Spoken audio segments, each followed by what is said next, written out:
પાવાગઢનો 5 જેટલો ભાગ જ ધરતીની બહાર છે અને તેનાથી 3 ગણો ધરતીમાં સમાયેલો છે, તેથી તે પાવાગઢ તરીકે ઓળખાયો. હજારો વર્ષ પહેલા આ સ્થળે મહાધરતીકંપ આવેલો. એમાંથી ફાટેલા જ્વાળામુખીમાંથી આ પાવાગઢના કાળા પથ્થરોવાળો ડુંગર અસ્તિત્વમાં આવ્યો. એક લોકવાયકા એવી પણ છે કે આ પર્વત જેટલો બહાર દેખાય છે તેના કરતાં ધરતીની અંદર તરફ વધારે છે, એટલે કે તેનો 5 જેટલો ભાગ જ દ્રષ્ટિગોચર થાય છે. તેથી જ તે પાવાગઢ તરીકે ઓળખાયો. પુરાણકાળમાં મહર્ષિ વિશ્વામિત્ર આ પર્વતમાં વાસ કરતા હતા. આ પવિત્ર તપોભૂમિ પર ઉગ્ર તપશ્ચર્યા અને આરાધના કરીને બ્રહ્મર્ષિનું શ્રેષ્ઠ પદ સિદ્ધ કર્યું હતું.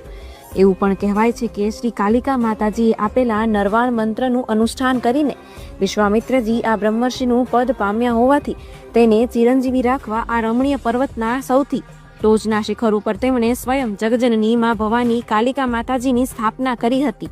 પાવાગઢ પર્વતની છેલ્લી ટૂંક પર એટલે કે દરિયાઈ સપાટીથી 2730 ફૂટની ઊંચાઈ આવે સૌથી ઊંચા અને સાંકડા શિખરની ટોચે શ્રી કાલિકા માતાજીનું મંદિર સ્થાપવામાં આવ્યું છે.